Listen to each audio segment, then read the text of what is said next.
Dude, what happened? Can you not get back in?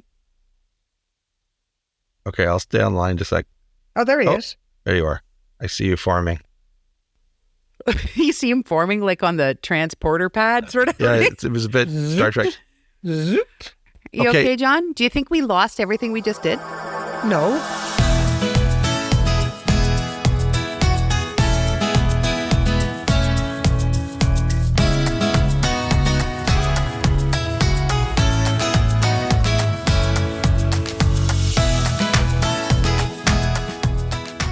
Hi, everybody, and welcome back to the Papers Podcast, where we read the medical education literature to help you make sense of your day. I'm here with the usual cast of characters. Hi, Linda. Howdy. Hi, John. Hi, everyone. Thanks for listening. Hey, Jason. Hey, welcome back to the podcast.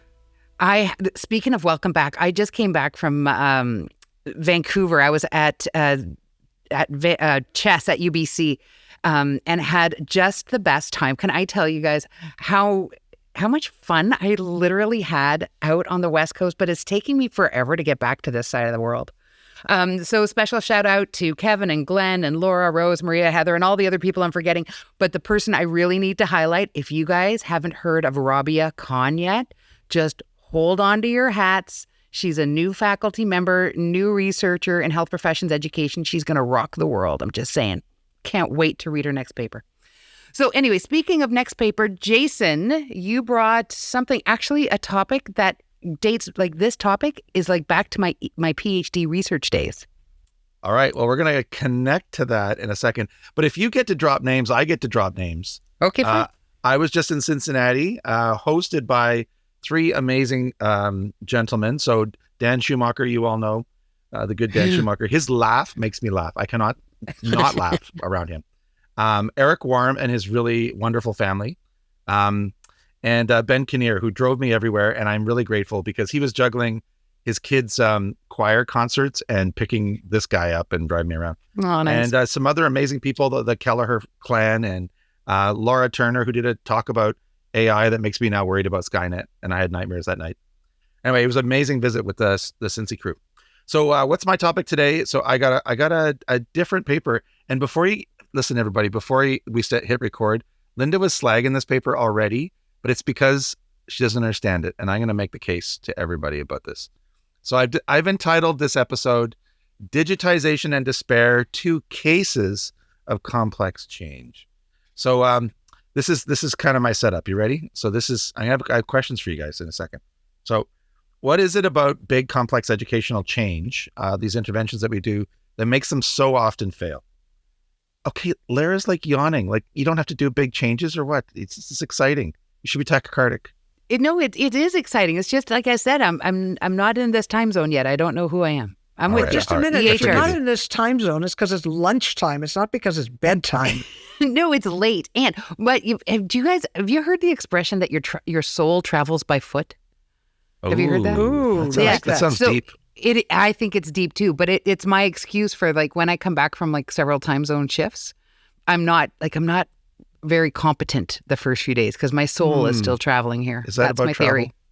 Okay. Anyway, back to the paper. So big complex educational interventions is what we're talking about. Very exciting. Keeps my heart rate up. I'm obsessed and perplexed by this topic. New curricula, new teaching, new content, new settings, new assessments. We do all these, and so many of them are destined to fail. And another example of this is when we implement new technology. So maybe in people's lives is a new e-portfolio or a new learning management system, or a new electronic health record. Boom. These two are notorious and dreaded phenomena. So my question for you three is, how did an electronic health record, or in Lara's case, another big electronic platform implementation go at your work, and what are the lessons learned? You have like 20 seconds each. Linda first, John, and Lara. So Lara has time to think about what platform she's going to talk about. 2 words, culture and buy-in. Culture buy-in. Okay. Is that somebody's name? Culture, buy-in. Oh, okay. All right. John? I don't want to steal too much of the results of this paper because our experience was very similar.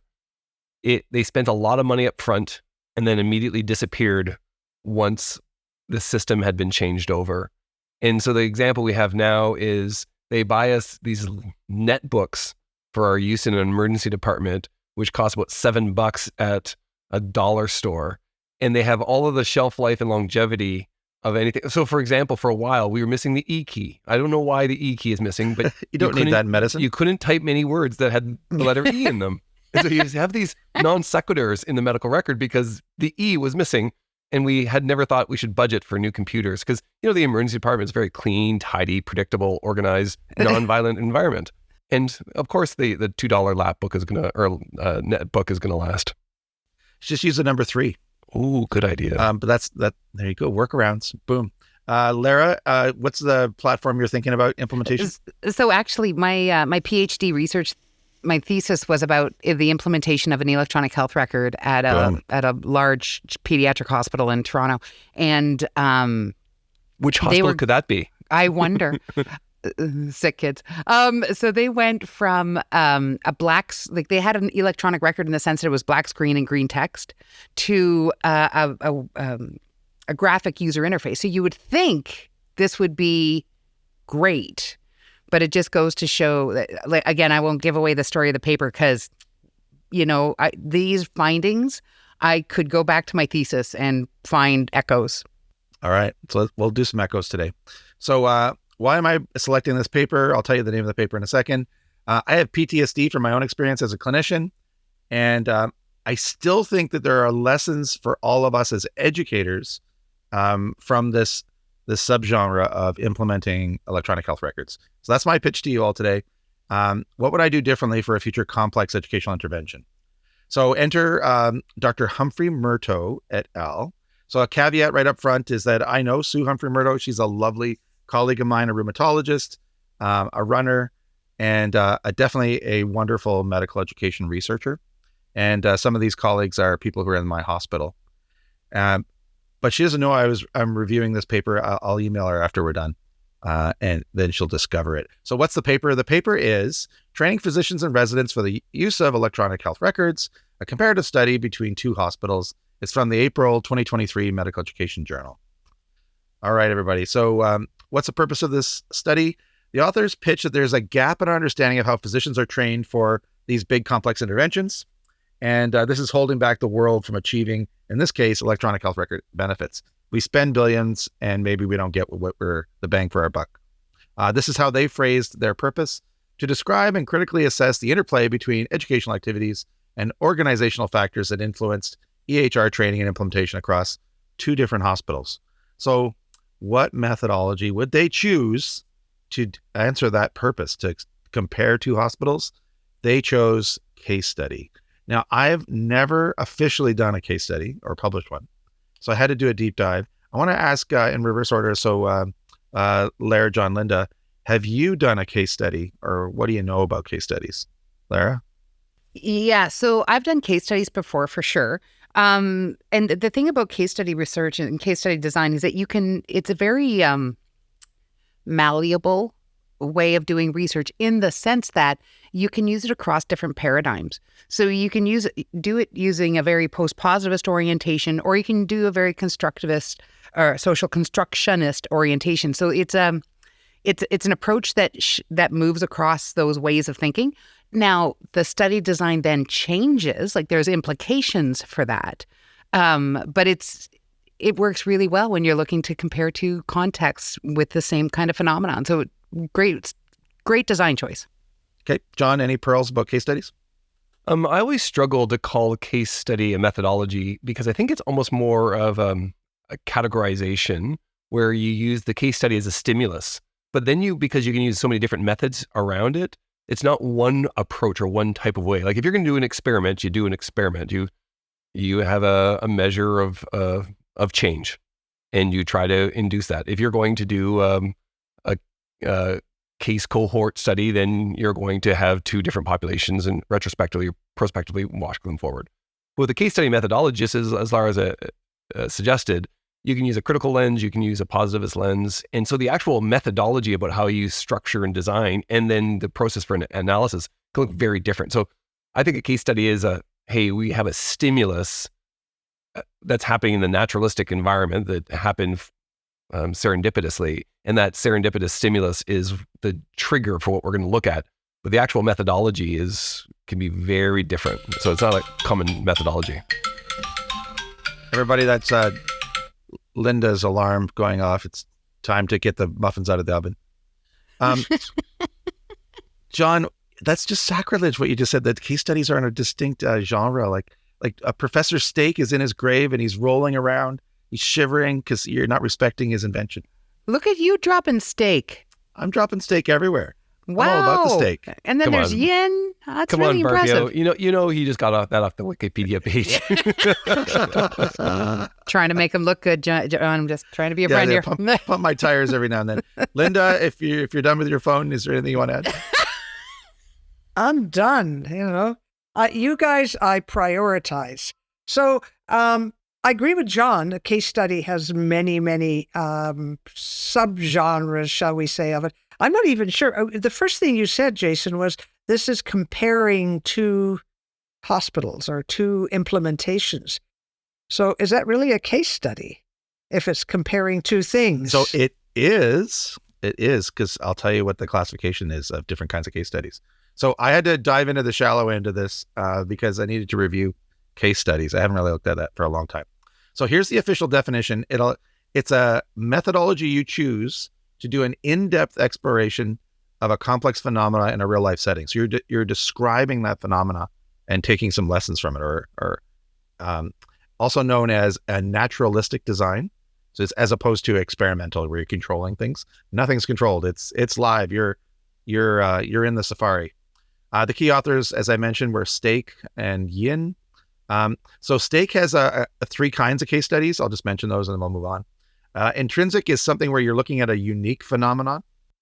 Instrumental is a case study that is a typical phenomenon, like John's interest in NHL hockey teams. Typical. Or princess typical. chairs. Yeah, that too. And then collective is where you look at multiple instances studied together. So this is a collective case study. All right, so case studies can be used to explain, describe, or explore a phenomenon in context. It's all about the context. They can help develop or refine theories, but they don't test them because they're not designed that way. And as Lara mentioned, there's a variety of epistemological lenses and methods. Okay, so what did these guys do? Let's do it. I think this is such an interesting study. I can't believe you were dissing it before we got on the air. So everybody as listening is totally with me. It's so exciting. The authors performed a comparative qualitative case study using Singh and Sittig's socio-technical model of studying health information technology in complex adaptive healthcare systems, also known as the SAFER model. It has 8 elements. You can imagine what they would be if you're thinking about humans and machines. And they compared the implementation of the same software at 2 different teaching hospitals. The adult hospital chose Big Bang, or all at once implementation, ripped the Band-Aid off in one day. And the pediatric hospital chose bit by bit over an amazing 8 years, which is just phenomenal that there was such a disparate design. And these 2 hospitals are in the same city. So, but it's such a classic adult medicine, pediatric medicine. Adult medicine is you're going to sit on the floor and like it, and here's your rusty, broken needle. With children's medicine is we have a child life specialist. We're going to do everything we can to give you a context and environment where you can be safe and heal. You know, this is exact. I'm not surprised that that's the contrast at all. But 8 years, that's forever for a slow drip implementation. 8 years. 8 years, yeah. That's like long. That's almost as long as the Leafs winning a playoff series, right, John? It's going to be longer than 8. Your new team's doing well, though. Yeah. Okay.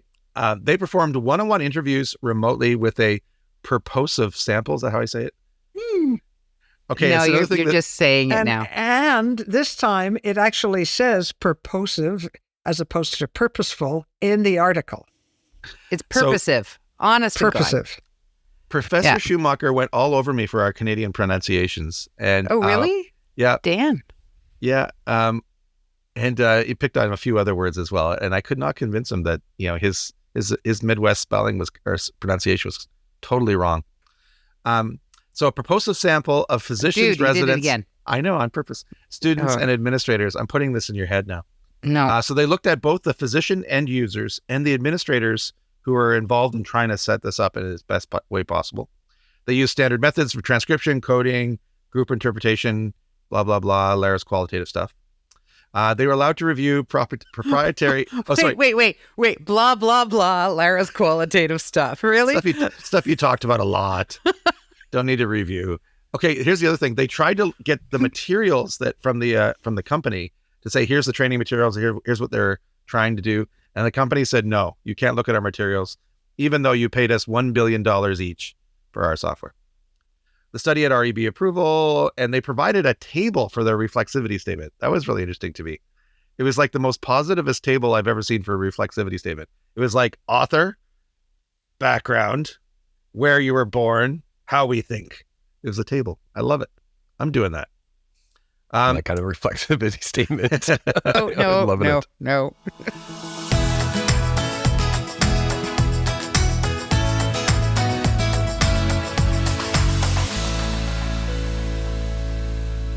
So I'm going to pause here and just say, do you have any comments on the methods? Does it make sense choosing the case study method now?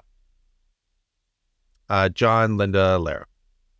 Yeah, it's nice to have a contrast of implementation using this stimulus. I think part of the problem, though, is the delta between when everything rolls out and when they get these people in the room to talk about their experience. And so they never talk about what their epistemology is, but I'm pretty sure it's post-positivist, just from the way they structure their language. Mm-hmm. And so you just wonder about what's their recall going to be? Like, how do people actually remember what the experience was when there's such a big gap from the time their hospital transitions to when they're actually being interviewed about it? So that's the one part of this. It's not tight enough in time for me. So I agree that they use post-positivist language, but the methodology that they chose, the interviews and the coding, it really came across to me as interpretivist, but that's just my take. Linda, Lara? So, any comments on methods? Just very briefly, they chose interviews. I'm sure there was a lot of data they could have looked at as well. Notes, emails, all the document kind of stuff. Yep. That might have made it more current with regards to what John said, collecting all of the hate emails back to the trainers, for instance. Yeah. Lara? No. Okay, so there's many levels of comments here, and we're just going to inch our way through them here. I just want to narrate for the audience the look on your face. It's a lot of scrunched forehead, ladies and gentlemen. Yeah, lots of lines. You just aged Lara somehow. Go ahead. But okay, so blah, blah, blah, qualitative stuff. No. But the other part of that is that any description or articulation of those things that we had is from a previous life, right? It's not papers podcast content. So we probably do have to go through some of the ever important details. I'm not saying we're going to do it now, but we do. Second, it's totally a constructivist study.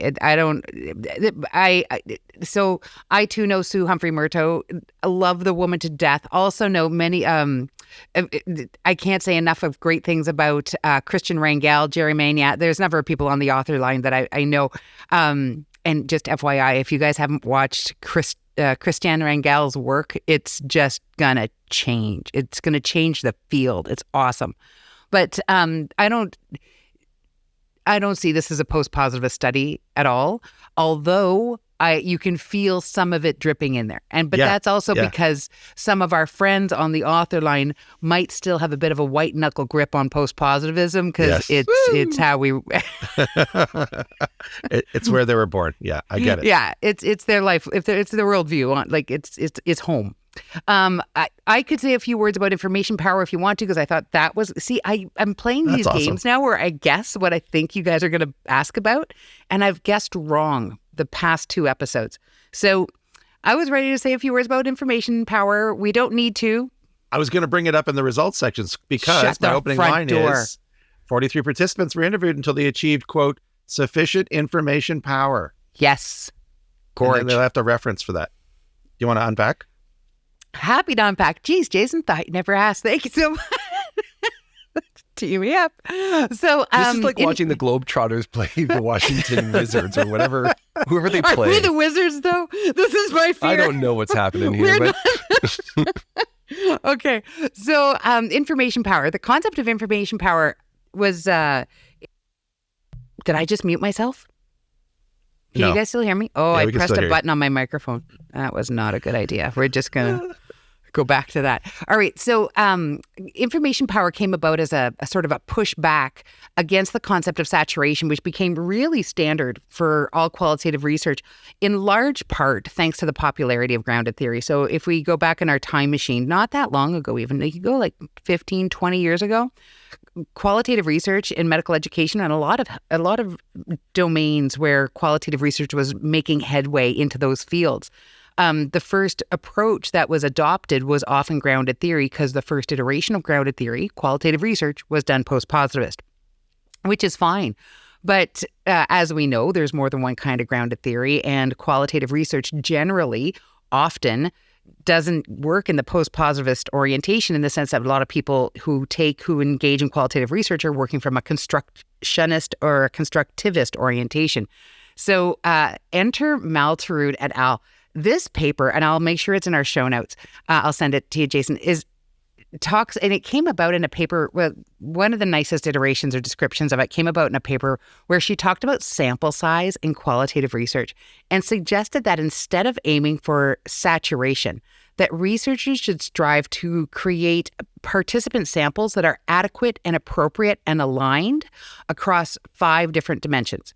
So I'm going to give them to you really fast, because once you hear this, it just makes sense, right? So one is study aim. So the narrower the study aim, the fewer participants you need. Makes sense. Sample specificity. So if the study is for a very specific population, you need fewer people. Again, makes sense. Establish theory. So if it's a theoretically informed study, they need fewer participants. Quality of dialogue. If you get really rich dialogue from your participants, you need fewer participants. It's just the way it's going to work. And analysis strategy. So if you're doing qualitative research like longitudinally or with really in-depth exploration, you need fewer participants.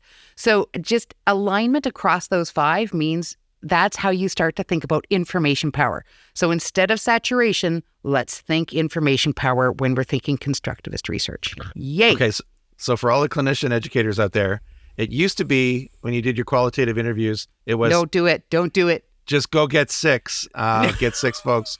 And then it was, you had to be saturated. And then it was sufficiency, but now it's a new age. Okay, It's no. sufficient information power. No. Those are the key words you have to use in whatever context. Is that right? No, not at all. We've been doing this for how many years? All right. I'll stop poking the bear. Okay, so let's move on to results. So like I said, they had 43 participants when they had sufficient information power. There were no consistent differences between the 2 sites. Mind-blowing. 1 day, 8 years, no consistent differences between the 2 sites. And not only that, there was no difference in cost, right? So it didn't matter the amount per hour, $1 million an hour or $1 million over 8 years. So data was analyzed in aggregate. So there you go. Okay, so I'm going to give you a few highlights, and then I'm going to open the floor and see what your wisdom is, your interpretation. And the lens I want to push you to is not your own PTSD with your whatever EHR you did. It's what's the implications for other educational complex interventions. That's what I'm trying to get us to. Okay, so here's the list. The training provided was too general. There was limited transferability to daily work. All of this is familiar. Most learning was on the job and from peers, despite significant investment and corporate support. So at the site that pulled the Band-Aid off, the Big Bang group, it was 1,200 trainers a day. Can you imagine? That's insane. The majority of physicians felt completely unprepared for work. I was one of them. I'll put my hand up. Majority of end users felt strong negative emotional reactions. I still haven't gotten over it. Have you noticed? And were made to feel more incompetent. I didn't. Clinical workflows are often completely disrupted. Users felt blindsided by this. Users employed workarounds with some success. Focus was on computers more than patients. Training was inadequate before, during, and after implementation. And this is really a corporate workforce transformation. So the author's conclusion was that implementation of major complex projects like an EHR is not a software project, but it's actually a socio-technical organizational transformation. They provided recommendations for all future others who want to alleviate the significant impacts. I saw this as just another example of a big educational intervention and with lessons for us all. But I'm curious what your takeaways of this are. I think this is an exciting paper. So John, Linda, Lara. First off, I just wonder if there's no difference between sites. Is that a function of what actually happened, or is there something that's happened in the analysis or in the data collection? And so I kind of wonder about that because there are very different types of implementation. I just wonder, what, as much data as they had, was there something that happened in the analysis that Washed it? leads them to frame it as washed it out? Yeah. The second part is, I think there's a lot for us to learn here about educational interventions in large, complex adaptations in change management. What I see here is lots of money spent, but it wasn't ever done, or at least the experience reading this paper and the experience that I lived when we made a transition to an EHR, there's never any appreciation for context. You had an outside company or you had senior administration in the hospital coming down saying, you're going to do it this way, and not understanding the context of the ward or the emergency department or the OR and the nuances there. And there wasn't the enabling of frontline users to work hand in hand with the technical producers of what that change initiative looks like. And so it's a reminder for us in any kind of education that co-production is really essential, that you just can't come in and imagine I've got all the answers or all the solutions. And then the last part is I was hoping for a little bit more around the influence of the technology. So I was thinking, this is a really interesting framework, this socio-technical model. I would have thought they would use something a little bit more generic like a social materialism, but I think this one is very appropriate. But I didn't see or feel as much as stuff as I felt around the technology. The analogy I think about is the reason we have nuclear reactors today is because splitting the atom was so hard and such an engineering success that once you did it one way, all of the design decisions and the hundreds and thousands of design decisions that got you where you are, you can't go back and say, what's a better, safer, or more efficient way? And so you're stuck with whatever version of a nuclear reactor that we have today. The same is probably true for the EHR. And if you haven't used an EHR, then you don't realize that it was never built by a clinician. It was built by a computer scientist or a computer programmer who was trying to write code in a specific way and not from the framework of what will serve a patient or a clinician the best. And so I was hoping to get a little bit more from that, but I suspect they have so much more data that there might be a next sub-paper coming around the technology piece where they do a deeper dive into that as well. Okay. Linda, what's your takeaway from this paper? So I'd like to go back to what I said at the beginning, those two words, culture and buy-in. And I think we see that here. John called it context. I could call it culture. The culture of the computer geek, the culture of the ward, emergency room, or operating theater, and those contexts there. And also the culture of trying to learn something a little bit out of your comfort zone, shall we say, for most people. I mean, I still have colleagues who write their notes and then have them scanned into the electronic record, you couldn't read them before, you can't read them now. What? That's crazy. But, yeah, I know it's crazy, and they haven't been nixed from doing it. The second thing is buy-in, and I'm interested to see that there was no difference between a day and 8 years, because I would have thought that they would have worked on the buy-in over the 8 years one. Yeah. Now, what they should have done with the 1 day was actually prep people, and obviously that wasn't done. It wasn't done well, for at least my lived experience. Lara, any insights from this study? Yeah, so I think one of the things that's really important about this work is first of all, I really appreciate that it's a study of electronic health records and the training that is provided in order for those EHRs to be adopted, right? So I think for me, there's two takeaways. One is that education can only do so much. Like if the system, we can teach a system, but that still doesn't mean that the system works. Yeah. So let's make sure that, first of all, I think one of the things this paper does really well is articulate that, given the big bang versus a slow drip and all those sorts of, there's only so much education can do. And this brings me to my second point. And the second point is that from the work that I've done and these authors and others in the field, one of the things about electronic health records is that they often impose a way of thinking That Yes. is not Yeah. the way of thinking of the clinicians who are using it. And that has all kinds of ramifications because Preach. hold on, there's a soapbox. No, I'm joking. But there's the ways in which you think about patients, in every clinical space, in different specialties, you need information laid out in different ways. You're thinking about patient relationships and all sorts of other information is embedded in the way you think, and then you're given a technology that is fundamentally not letting you or encouraging you or enabling you to think that way, which is why EHRs are often really problematic because they're not aligned, they're not congruent with the way clinicians think. Often, one of the things I find fascinating about this kind of work is that clinicians, you all, as you work with patient information, you're drawing connections. You're putting connectivity, if you will, between different data points.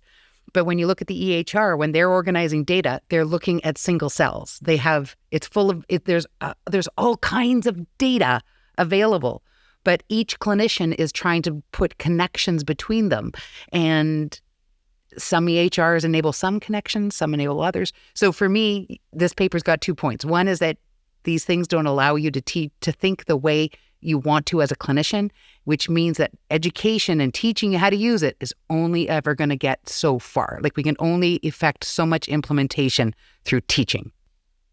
All right. I want to pick up on that. Those are some wonderful points. Thank you all. I want to pick up on that there are implications of this story, this narrative, this case study of these two sites for any time we implement big educational interventions. The little coda I was in hospital A, the one that pulled the Band-Aid off in one day, is all of us, it was chaos for all of us. And people were harmed and the waiting room backed up and people couldn't get admitted and couldn't get orders. And then the chief residents started making workarounds. They made videos that explained the workflows in succinct ways. And they were the Rosetta Stones because they would say, and remember this thing this is the way we work. Let me translate that to you. That looks like this. And here's the 5 clicks, the most efficient way. So when those chief residents intervened, they became our peer Sherpas, and then suddenly work started again. So it really resonates with me that there's an imposed new environment that it has to do with workflows and how we see the world, but somebody can bring us along. It wasn't the corporate trainers who were completely not relevant to our lives. So the implications for medical education, I just thought there were a bunch of them. In fact, if I do a giant, educational intervention, I think that co-creation and that person who's lived in an environment, that ward translator, are actually the keys, because there are lots of people who aren't adopting, for example, competency-based medical education, where we just did it from on high, and I think that's an example of a failure.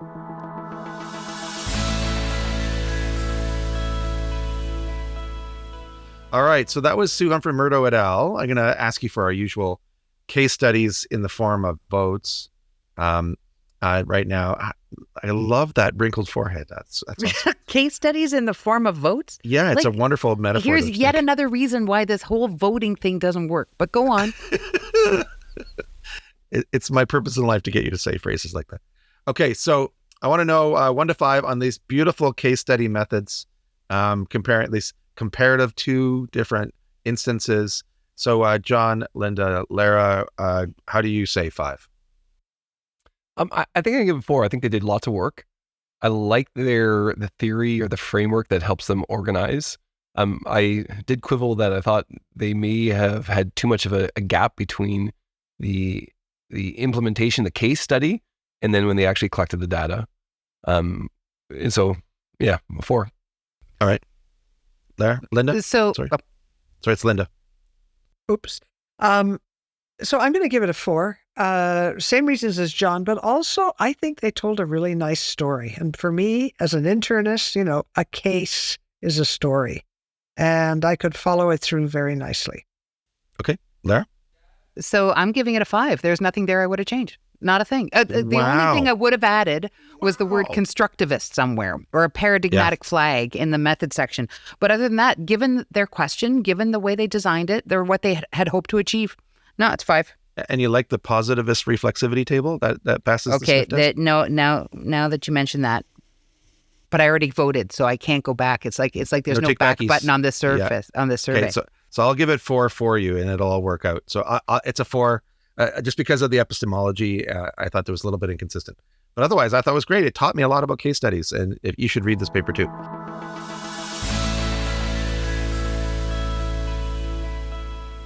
Okay, so impact, same order, John, Linda, Lara. I think they tell us some really important things, and they packed a lot into this paper. I think some of the things we already know, but it reminded us as a case study. It's also a great, as you alluded to, Jason, it's a great example about the meta of other kind of large scale educational interventions and the unintended consequences. I'm going to give it a 4. All right, Linda. I was all set to give this a 3, but I think surprisingly, Jason, you've persuaded me that, this might be some sort of a reflection of a large and complex change. So I guess a 4. Thank you very much. And for that, you get a bonus sound. There you go. That's just for you. Okay, Lara? So I was going to give this paper a 3.5, but I'm not allowed to give half marks. And given inflation, I'm going to give it a 4. Huh. Don't give her a ring. Don't give her a bell. In fact, don't give Jason a bell. Why does he have one? I don't know. A small child. You know, you remind me of the drug lord from Breaking Bad when you had that bell. Oh, Did you guys watch Breaking Bad? Yeah, but I don't remember this. I only made it through the first season. Oh, there you go. I couldn't do it after that. I missed it. I'll have to look it up. Okay, that's a social reference I missed. Okay, you know what? I'm going to give it a 4 too, because I do think it has some implications. I'm still pondering what those implications are for my next complex change project. So there you have it, everybody. This was Sue Humphrey-Murdo and crew from the University of Ottawa, and includes med students and residents too, which is a novel paper. And it's in the April issue of Medical Education 2023. We hope you enjoy it. We want to hear what you think about it. Go to our website, leave a comment. It's the Papers Podcast. And we've left you a few key references as well in the abstract. And thank you for all of you who've been writing to us and telling us that you like those key references so you can figure out what Lara's saying. And we do appreciate that. Yeah, that's what they told me. Yeah. What's Lara saying is what they said to me. You sound smart. It's okay. They said you sound smart. On that note, talk to you later. Bye-bye. Thanks for listening. Hey, one last thing we want to give you a highlight about is that we're planning to all gather at the AME conference, so the Association for Medical Education Europe. This year it's in Glasgow, it's in August, and we're going to be there, and we're going to try and find a venue in the evening hosted by our Karolinska Institutet friends, where we can do a little Papers Podcast live, and you can shout out all of your compliments to your favorite hosts of the podcast that you wish, and we'll be there to meet you. Take care, everybody.